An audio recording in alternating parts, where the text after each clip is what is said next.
130वां संविधान संशोधन बिल 2019 का संशोधन करने वाले विधेयक को पुनर्स्थापित करने की अनुमति दी जाए। क्या ये बिल भ्रष्टाचार खत्म करेगा या फिर डेमोक्रेसी को कमजोर?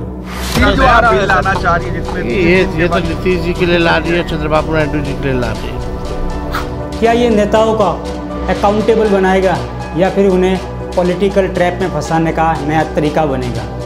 अच्छा होगा ये लोग संविधान पढ़ लें। क्या ये जनता के लिए जीत या फिर सरकार के लिए पावर ग्रेव?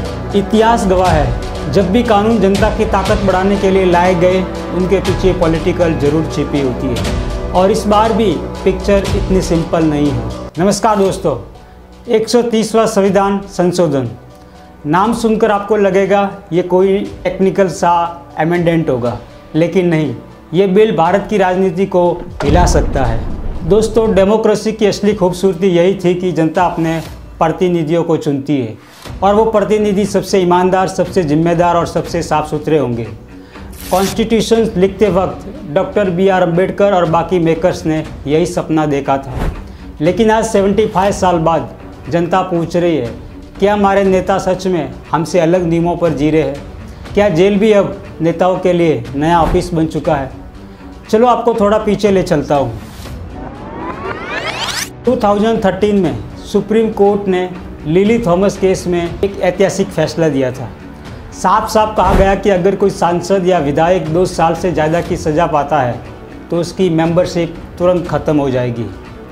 सुनने में अच्छा लगता है, लेकिन इस जजमेंट में एक लूप होल रह गया था। जब तक कन्विक्शन फाइनल न हो तब तक नेता अरेस्ट होने पर भी अपनी कुर्सी पर बने रह सकते थे। यानी सोचो, एक आम आदमी छोटी चोरी के आरोप में जेल गया तो उसकी नौकरी से लेकर फ्यूचर तक सब बर्बाद हो जाता है, लेकिन एक मुख्यमंत्री अगर अरेस्ट हुआ तो वो उसी जेल से आदेश जारी कर सकता था। और यही लूप होल धीरे धीरे पॉलिटिक्स की सबसे बड़ी प्रॉब्लम बन गया। एग्जाम्पल के लिए, दिल्ली के chief minister Arvind Kejriwal liquor policy मामले में अरेस्ट हुए, 156 दिन जेल में रहे, लेकिन मुख्यमंत्री की कुर्सी बरकरार रही। तमिलनाडु के मिनिस्टर सेंथिल बालाजी 8 महीने जेल में रहे, फिर भी मिनिस्टरशिप चालू रही। ये सारे एग्जाम्पल जनता के बीच एक ही सवाल पैदा करते रहे हैं, क्या मिनिस्टर कानून से ऊपर है? क्या जेल ही नया सेक्रेटरिएट बन चुका है? अब ज़रा सोचिए उस फ्रस्ट्रेशन का जो आम लोगों में बिल्ड होती है। एक आम आदमी के लिए कानून इतना सख्त और एक नेता के लिए इतना फ्लेक्सिबल। यही से सरकार ने मौका पकड़ा। जनता में गुस्सा था ओपोजिशन लीडर्स के खिलाफ, केसेस थे और एक ऐसा नैरेटिव तैयार था कि करप्ट लीडर्स को बचाने का लूप होल ख़त्म होना चाहिए। और इसी नैरेटिव से पैदा हुआ 130वां संविधान संशोधन। इस बिल का मुख्य प्रावधान बहुत ही सिंपल है, लेकिन असर गहरा है।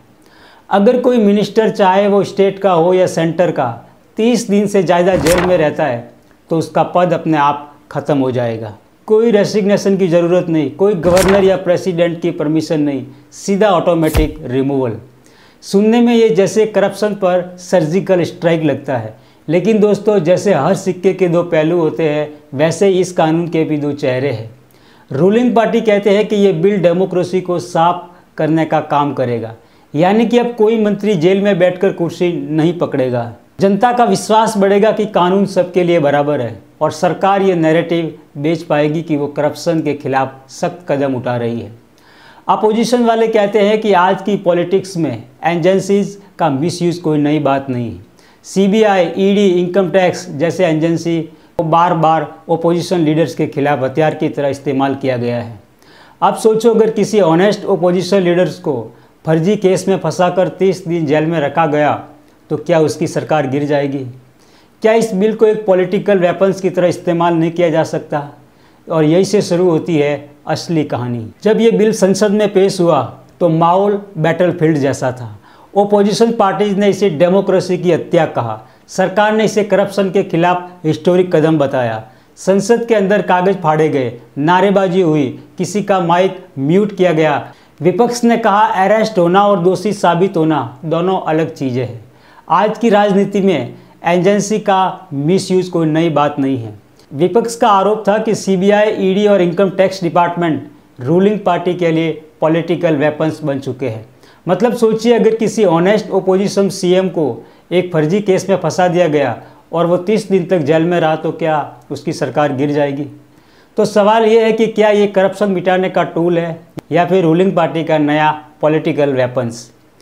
कॉन्स्टिट्यूशनल एक्सपर्ट्स का कहना है कि ये bill principles of natural justice को चैलेंज करता है। नेचुरल जस्टिस कहता है कि किसी को दोषी साबित होने से पहले सज़ा नहीं दी जा सकती, लेकिन इस बिल के तहत पनिशमेंट पहले आएगी और बाद में ट्रायल होगा। एक तरह से जेल गए, पावर गई। अब सोचिए, अगर कल कोई भी एजेंसी गलत केस डालकर किसी सीएम को फंसा दे और वो 30 दिन तक बेल न पा सके तो जनता का चुना हुआ पूरा सिस्टम गिर जाएगा। ईडी, सीबीआई, इनकम टैक्स जैसी एजेंसी थेरेटिकली तो करप्शन मिटाने के लिए बनी थी, लेकिन ग्राउंड रियलिटी कुछ और कहती है। डेटा के हिसाब से पिछले 10 सालों में ईडी के केसेस का 90% से ज़्यादा हिस्सा ओपोजिशन लीडर्स पर हुआ है, और जब वही लीडर रूलिंग पार्टी ज्वाइन करता है तो केसेस ठंडे पड़ जाते हैं। तो जनता के मन में ये डाउट बनना लाजमी था, क्या यह एजेंसी सील्ड है जनता की सुरक्षा के लिए या तलवार है सत्ता की पॉलिटिक्स के लिए? सोचिए, आने वाले चुनावों में इस बिल का कैसे इस्तेमाल होगा। अगर रूलिंग पार्टी चाहे तो ओपोजिशन लीडर्स को जेल भेजकर उनकी सरकार गिरा सकती है। अगर ओपोजिशन स्ट्रांग हो तो वो इसे जनता को डराने वाले हथियार के रूप में पेश कर सकती है। दोनों ही सिचुएशन में ये बिल सिर्फ करप्शन फाइट का कानून नहीं रहेगा, बल्कि इलेक्शन स्ट्रेटजी का हिस्सा बन जाएगा। ज़रा सोचिए, जब कोई लॉ पास होता है तो उसका असर सिर्फ आज पर नहीं बल्कि आने वाले दशकों पर पड़ता है। 130वां संशोधन भी ऐसा ही है। आज इसे करप्शन के खिलाफ लड़ाई कहा जा रहा है, लेकिन क्या सचमुच ये केवल भ्रष्टाचार के खिलाफ है या फिर ये पावर का सबसे बड़ा वेपन है? हिस्ट्री हमें बताती है कि जब भी कोई रूलिंग अथॉरिटी लॉ को वेपन बनाती है तो उसका असर सिर्फ करप्शन पर नहीं पड़ता बल्कि पूरी डेमोक्रेसी हिल जाती है। रसिया का एग्जाम्पल लीजिए। वहाँ ओपोजिशन लीडर एलेक्साई नावल्नी को करप्शन के नाम पर अरेस्ट किया गया, लेकिन दुनिया जानती है कि असली वजह थी उनकी सरकार विरोधी कैंपेन्स। रिजल्ट, आज रसिया प्रैक्टिकली एक पार्टी रूल बन चुका है, अपोजिशन सिर्फ नाम का है। टर्की में एर्डोगन ने भी यही किया। एंटी करप्शन और एंटी टेरर लॉज को इस्तेमाल कर हजारों जज, जर्नलिस्ट और अपोजिशन लीडर्स को जेल में डाल दिया गया। रिजल्ट, वह प्रेस फ्रीडम और डेमोक्रेसी दोनों कोलैप्स हो गई। अब सोचिए, अगर वही मॉडल इंडिया में अप्लाई हुआ तो क्या से क्या नहीं हो सकता है। दोस्तों, डेमोक्रेसी सिर्फ इलेक्शन से नहीं चलती। डेमोक्रेसी का असली मतलब है चेक एंड बैलेंस, यानी सत्ता पर निगरानी। पार्लियामेंट, जुडिशरी, मीडिया, ये 3 पिलर्स मिलकर सत्ता को अकाउंटेबल रखते हैं। लेकिन अगर रूलिंग पार्टी के पास इतना पावरफुल लॉ आ जाए जिसमें सिर्फ अरेस्ट से ही किसी भी बड़े नेता का पद खत्म हो जाए तो ओपोजिशन ऑटोमेटिकली कमज़ोर हो जाएगा, और जब ओपोजिशन कमज़ोर हो जाए तो चेक्स एंड बैलेंस धीरे धीरे ख़त्म हो जाते हैं। यानी थेरेटिकली डेमोक्रेसी बची रहेगी, लेकिन प्रैक्टिकली वो सिर्फ एक इलेक्शन मशीन बन जाएगी। शॉर्ट टर्म में जनता क्लैप करेगी क्योंकि करप्शन के खिलाफ एक्शन सबको अच्छा लगता है। हेडलाइन बनती है, बड़े नेता जेल में गया, लोग खुश होते हैं, सिस्टम फाइनली काम कर रहा है। लेकिन लॉन्ग टर्म में जब जनता देखेगी कि वही कानून सेलेक्टिवली यूज हो रहा है और सिर्फ ओपोजिशन लीडर्स ही जेल जा रहे हैं तो धीरे धीरे परसेप्शन बदलने लगेगा। लोग पूछेंगे, क्या सच में करप्शन ख़त्म हो रहा है या सिर्फ पॉलिटिकल ओपोनेंट्स ख़त्म हो रहे हैं? किसी भी बड़े कानून को समझने के लिए एक सिंपल फार्मूला है, फॉलो द बेनिफिट्स। सोचिए, इस बिल से सबसे ज़्यादा फायदा किसको है, जनता को या रूलिंग पार्टी को? जनता को फायदा तभी होगा जब करप्शन अक्रॉस द बोर्ड खत्म होगा। लेकिन अगर ये लॉ सिर्फ ओपोजिशन पर लागू हुआ, रूलिंग पार्टी अनटचड रही, तो साफ है कि असली फायदा सत्ता को हुआ। कॉन्स्टिट्यूशन कहता है कि सभी नागरिक समान हैं, लेकिन पॉलिटिक्स हमेशा लूप होल ढूंढ लेती है। अरेस्ट और कन्विक्शन का फ़र्क संविधान ने जानबूझकर रखा था ताकि डेमोक्रेसी बैलेंस रहे, लेकिन अब अरेस्ट ही अल्टीमेट बना दिया गया। इमेजिन कीजिए, किसी ऑनेस्ट लीडर पर फॉल्स केस लगाया गया, वो 15 दिन जेल में रहा, तो उसके बाद उसका पद ऑटोमेटिकली ख़त्म हो जाएगा। उसकी रेपुटेशन, उसकी क्रेडिबिलिटी सब खत्म। भले ही बाद में कोर्ट उसे इनोसेंट डिक्लेयर कर दे। यानी ये लॉ केवल करप्शन पर नहीं बल्कि परसेप्शन वॉर पर भी असर करेगा। अब जरा इमेजिन कीजिए 2026 या 2027 का पॉलिटिकल मैप उठा लीजिए। Half of the opposition leaders jail में है, डिस्क्वालीफाई हो चुके हैं, कुछ की सरकार गिर चुकी है, नेशनल लेवल पर रूलिंग पार्टी के सामने कोई बड़ा चैलेंजर्स नहीं बचा है। तो क्या ये स्ट्रॉन्ग डेमोक्रेसी कहलाएगी या फिर वन पार्टी डोमिनेंस? लेकिन दोस्तों हर सिस्टम में एक विल्ड कार्ड होता है, जनता। हिस्ट्री बताती है कि जब भी सत्ता ने ओवर यूज किया है जनता ने बैकलैश दिया है। इमरजेंसी 1975 इसका सबसे बड़ा एग्जाम्पल है।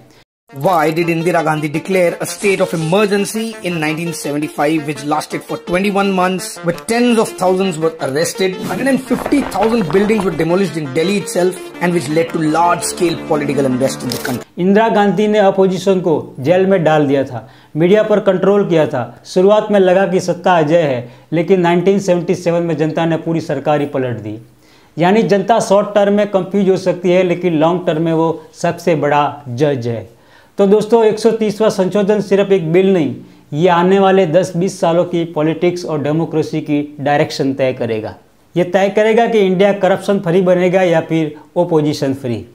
हिस्ट्री हमें ये बार बार सिखाती है कि जब भी सत्ता बहुत पावरफुल हो जाती है तो डेमोक्रेसी कमज़ोर पड़ जाती है।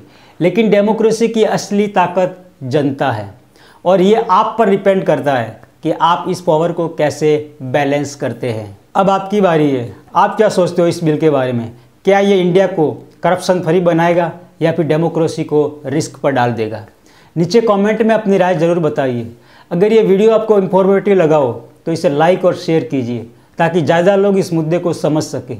और अगर आप चाहते हो कि हम ऐसे ही कॉम्प्लेक्स इश्यूज़ को सिंपल और अनबाइज्ड तरीके से एनालाइज करें तो चैनल को सब्सक्राइब करना मत भूलिएगा, क्योंकि यही वो जगह है जहां हम सिर्फ सवाल पूछते हैं, जवाब ढूंढते हैं और सच्चाई सामने रखते हैं।